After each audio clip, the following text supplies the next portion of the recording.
Yenze yabo nje manje sesinenkinga nje enkulu kabi ukuthi abafana abasathandi sebefuna i-chocolate box. And ngendlela sebeyithanda ngayo nathi asa-understand ngendlela sebeyithanda ngayo. Multiply the price. Hayi ngeke.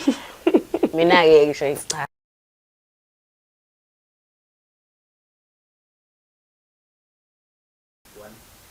Sanbanani Dumelanko Yamore Absheni Bondi, you are welcome and thank you for watching our show. I'm your host Ubi Gogobeto Mokesi, the one and only Boyke the Baker, Ubi Dola, Queen Selandani, Ubi Chunga Fabu. Queen Beach is in the building and you are watching Either Escorts. Lokhu kungumsebenzi onendleleni ngizokwenza imali lapho khona abantu besebenzisa khona imizimba yabo ngenze ukuthi kunendlela ezimbi kuphinde kube nendlela ezimbi. Ngakho ke sizofundisana sizowakhana sicophelelana ngolwazi ngazo izinto ezenzakala kuona lo mkhakha lo. Ngakho ke babukela bakhanga ngenzela kona, just you can go on our YouTube channel, subscribe, you like and you share and make sure that you share with your friends and tell your friends to tell their friends ukuba bezohlanganela kunye nathi ku YouTube channel yenu. And show yethu awuyibuki uma ngabe uneminyaka engaphansi kuka 18 njengoba nihlezi nazi ukuthi ke angihambi ngedwa kulolu hlelo lethu ngihlezi ngiphethe ama special guest akona ke lo mkhakha asuke nawo esitophelisa ngabanzi ngolwazi nangendlela abaphila ngazo kulo mkhakha. Sisisa kwamukela ku show yethu usisi ngaboyiba igama unga introduce ngibabukele emakhaya. Ngibingelele babukele emakhaya. Igama lami ngulelo igama engisebenzisayo njengoba ngisebenza nje. Yeah, ilo igama bangibiza ngalo. So, yeah. So ulelo kule industry le njengoba le industry le inezinto eningi ezenzakala kuyona wena ngabe ikupho kwenzayo uxile nkona? Mina ngiyadayisa. Ngisebenzisa umzimba wami ukudayisa. Okay. Ngithola imali. So you know understandayo kulo khakha ukudayisa. Uzuyithole usukubona. Why like wa choose ukuthi ukwenze? Yeah. Ngathini mina nginengane yabo. So ngoba ngingakwazi ukuthi ngithola umsebenzi nginengane kumele nginakekela ngithi ezubaba wayo wabaleka yabo. So ngoba kumele nginakekele ngakhetha ukuthi ngene la cause umsebenzi angikwazi ukuthola.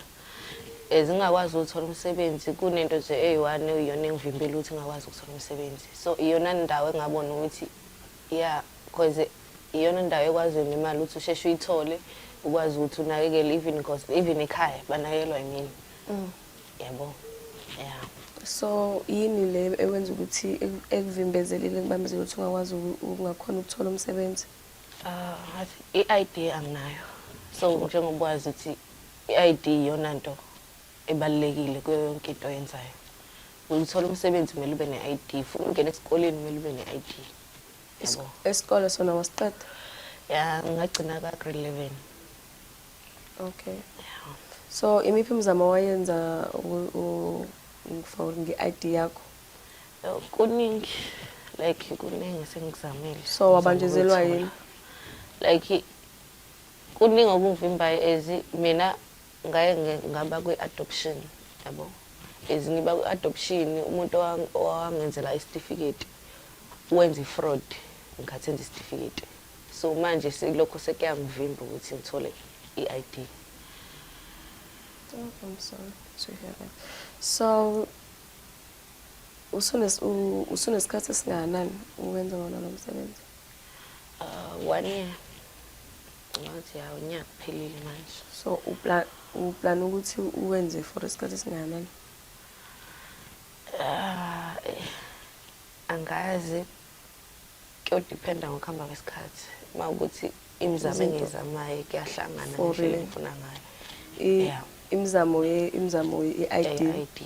Just mase kuthiwa nje ababukele emakhaya bafisa ukuthi bakusize nge-ID not like us sikusize nge-ID uyithole yonke into ngaba nomehluko. Yeah, ngenza umehluko omkhulu like ngaba kukhulu umehluko ongenzeka. Okay, that's nice. So ama clients wakho wathola kanjani ama clients? isikhathi esiningi ngisebenza ngefoni-ke mina. Ngiyaposta ku-WhatsApp nama-group create-iwe nje ukuthi sikwazi ukuposta.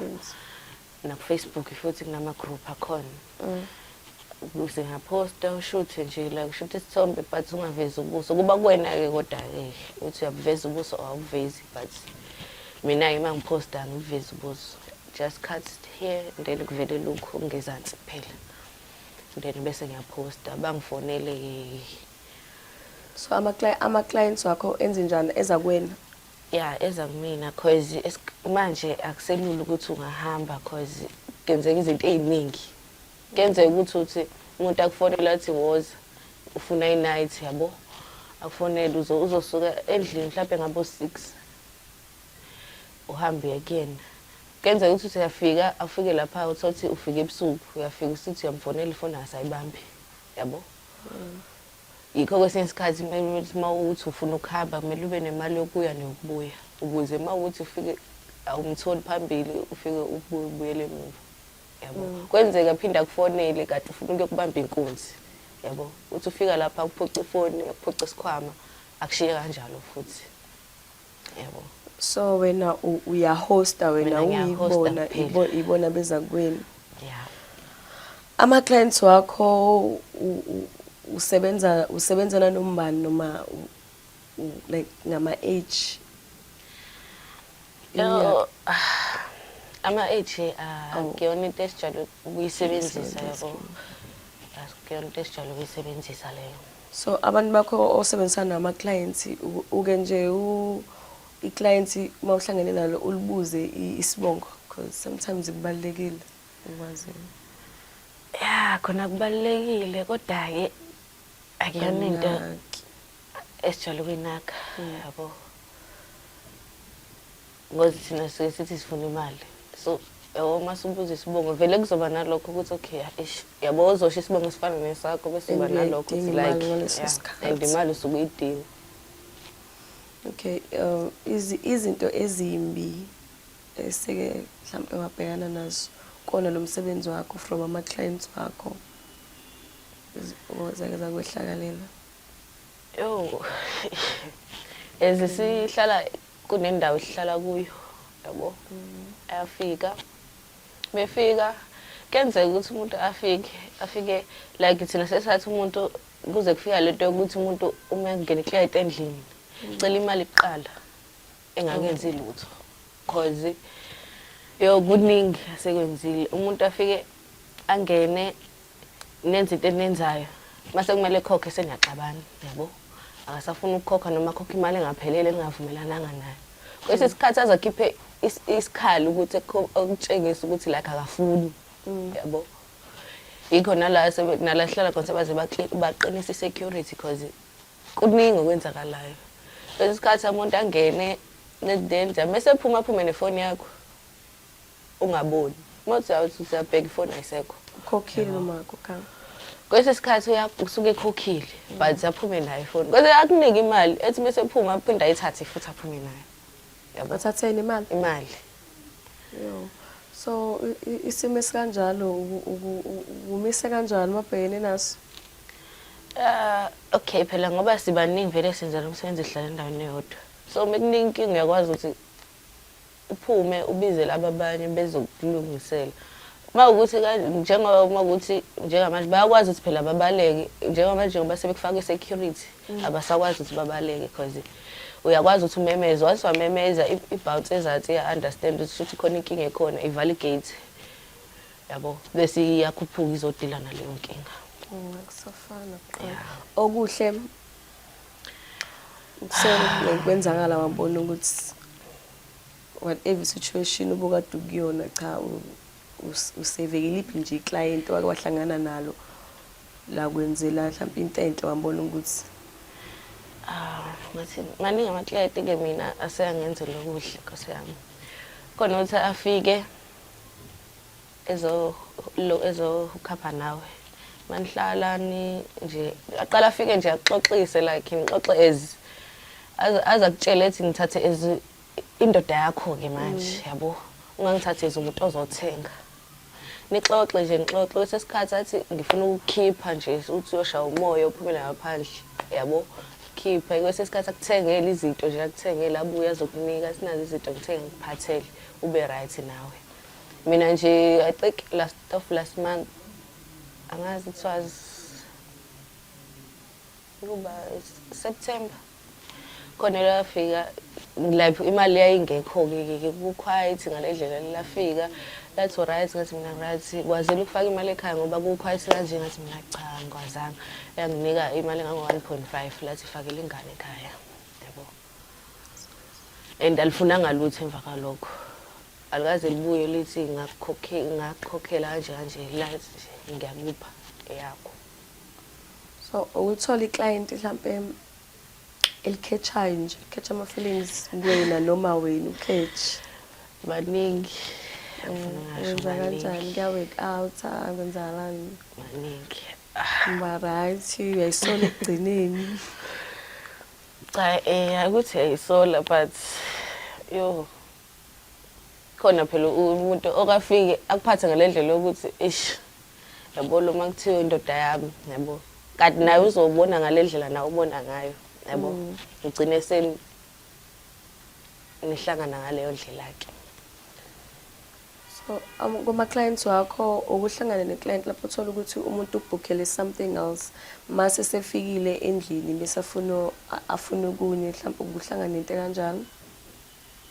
Ya kuyenzeka thola ukuthi uzothi umuntu ngizele hour kweni mefika afike athi kwesikhathi athi uzoshaya athi akasayifuni awusefuna iround eyodwa bese ehamba yabo kwesikhathi athi afike lokho makupheli hour athi usefuna uku-add usafuna ukuhlala so le into kanjalo yazi ukuthi uma ukuthi usafuna ukuhlala kumele add imali vele ayidele lesikhathi asafuna ukuhlala. Bengabe ufunela esefana isikhathi esincane ngalesi besifunile wenze njani uyamnikeza uyambuyisela phela imali yakhe back uthathele yalesi sikhathi asithathile phela ma ukuthi kwesesikhathi bayasho bathi it's fine igcine yonke ungayibuyisi kuba kuwena kodwa as umuntu. So if clients lakho lifuna ukuthi like usakhe lollipop yakhe wenze njani uya add imali noma obviously ngiya-add yeah more than lokho bekakuvela uchache mhlambe wake waba neclient mhlambe wathi malifikile kuwena mhlambe lifune more like yabo nje manje sesinenkinga-ke nje enkulu kabi ukuthi abafana abasathandi sebefuna i-chocolate box and ngendlela sebeyithanda ngayo ngathi asa-understand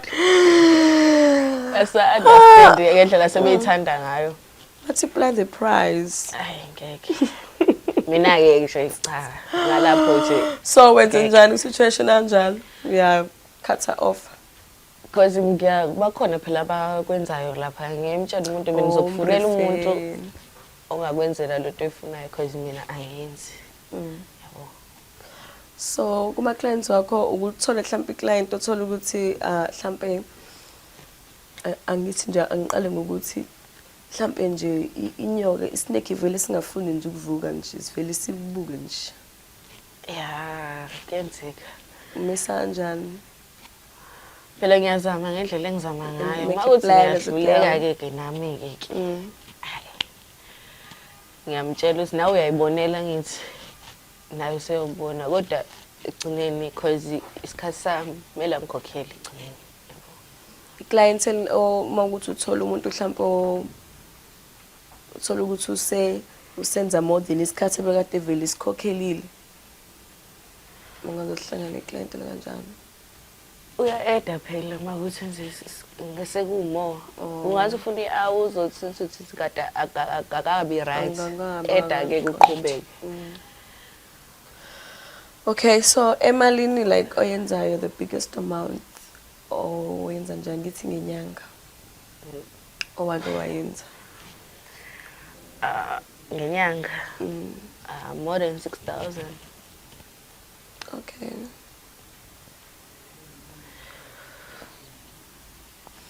So since wenza lo msebenzi lo, because lo msebenzi lona uhlangana nabantu abaningi abahlukene and sabantu asifani sisebenzisa izinto ezingafani mhlambe umisa kanjani, have you ever come across mhlambe whereby uyithola ukuthi usunenkinga uba nama discharge?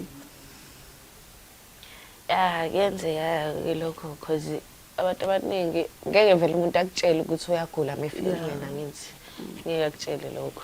Kodwa kuyenzeka uyithola usugula mhlambe sekuyaluma uyezwa sekuluma usuphuma izinto ezimhlophe nje lezi zinto ama discharge lawa amhlophe noma abe brown manje khona kodwa lapha la kule apartment engihlala kuyona khona iclinic mobile njalo ufika njalo ngolesibili bayafika ba check igazi banika amaphilisi okuyiklina imjovo yonke leyo nto leyo. Ngithi sazokubuza ukuthi like uyiklina ngani usebenzisana? Ya izinto siyayithola nje bafika lapha khona enye mobile nje bathi yini kanje.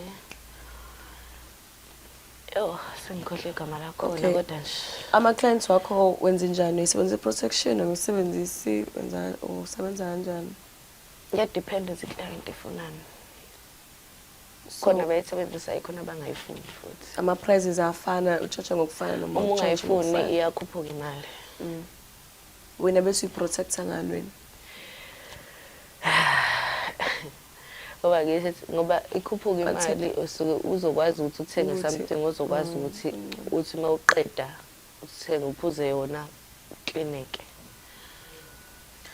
So in terms of like ugeza like ukhona umuntu omhamba because since lo msebenzi usebenzisana nabantu abaningi vele kuyaphoqa into ephoqayo ukuthi ube nayo umuntu ohambayo because abanye bathwele abafikayo so kuningi nje kuyadinga kuyaphoqa ukuthi kube khona iwasho ezisebenzisayo nje njalo so nami khona ke ngimsebenzisayo.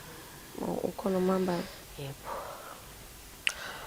Okay, so lo msebenzi wakho mase kuthiwe like uyawuyekela unikeza ithuba ukuthi uyekele like yini ongayenza?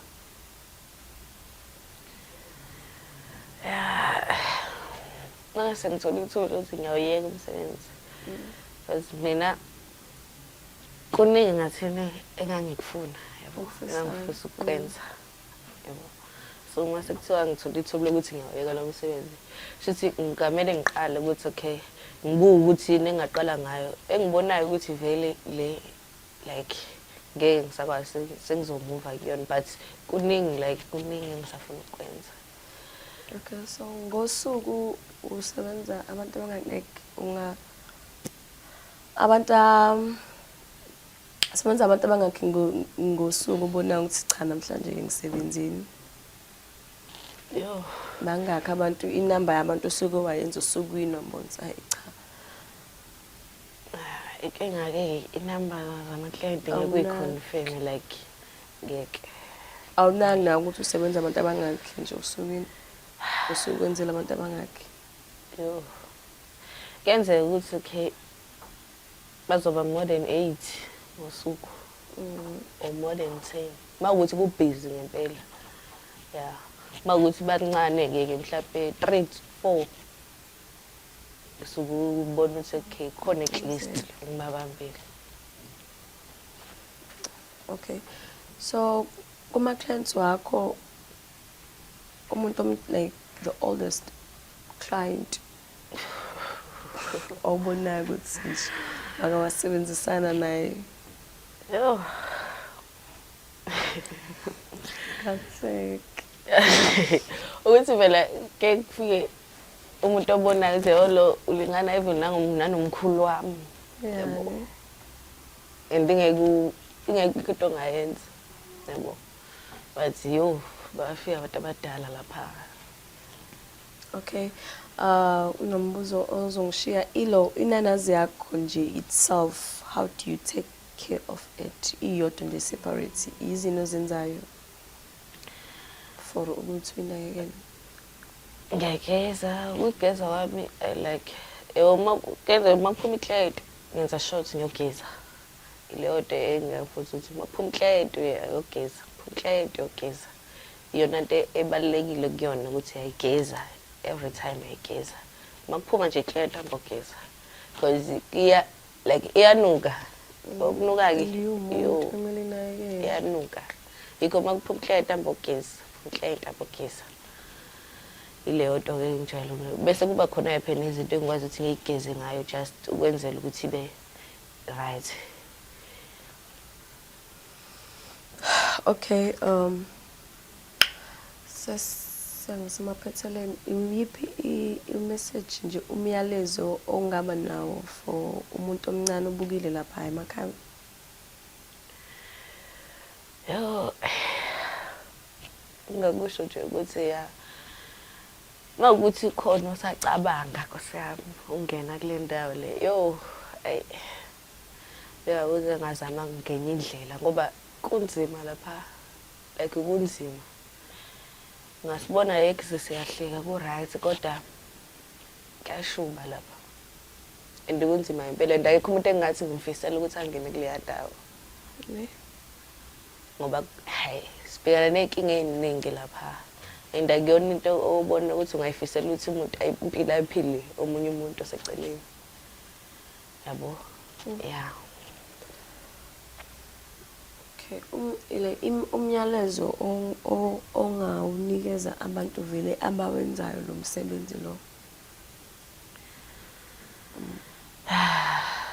Ngathi okay. Usebenza iba nendlela indlela ophatha ngayo ama-client yabo into ebalulekile indlela ophatha ngayo umuntu yabo indlela omphatha ngayo indlela osebenza ngayo yabo iba nobuntu phela nawe ngaleyo ndlela yabo kenze omunye umuntu uthi uzothi sezikhalwa-ke ngawo ama-girls-ke sisebenza nawo hayi lo angiphathi kahle 1 2 yabo kuno 1 iba nendlela yokuphatha ama-client because la bantu angazi yabo bacasula into encane ngisho engenasidingo ibona athi nawe yabo le ayinasidingo-ke lento le kodwa iba nendlela yokumsoft abe right. Okay, ngibele emuva kancane la ohlala khona wenze njani uyarent? Yeah, cause like i-lounge ngiyarenta every day. Nirenta ngosuku? Yeah. Mhlawumbe malini if you don't mind me asking? Monday to Friday 150 and then Friday to Sunday 200. So cause ngikuzwe uthi unomntwana ngibele emuva kancane nomntwana oyi-1? Yeah, we-1. So unakekelo wena? Yeah. Useneminyaka emingaki manje? Una-1 nje manje.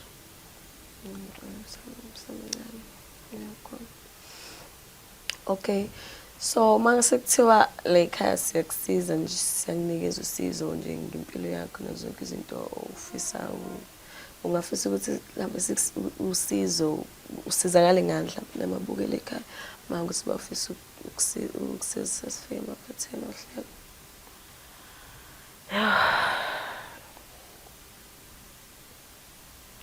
Yeah, kodwa mangase ngilungisela indaba yami ye-ID ngaba ngconywana ngaba into engabona kahle ukuthi ya because kuningi engifuna ukwenza i-ID kuphela engivimbile yabo esikoleni ukuze esikoleni nobuni wami no grade 11. Yeah. Yebo ngoba ngisho mase ngithole i-ID kuningi ngakwenza because ngiyafuna even ukubuyela e-college at least ngoba college but angikwazi i-ID ayikho yabo. Yo yani kuningi kuhlangahlangene kugcwele. Siyabonga-ke babukeli belunjalo kuhlelo lethu namhlanje simzulu usisi esichazela ngempilo yakhe ukuthi ezinye izinto empilweni esenza njengoba naye nimbone enza lo msebenzi hayi ngoba ethanda kepha i-situation yempilo aphila ngaphansi kwayo njengoba eseshilo ukuthi engahle usiza ngathola engahle simsize nje ngosizo le-ID. Nami ngiyafisa ukuthi ngimuphe amandla akhona engenza lapho mbukele ekhaya ukuthi uyafisa ukuthi umsize, sizoshiya inombolo zethu, sishiye nama-email wethu.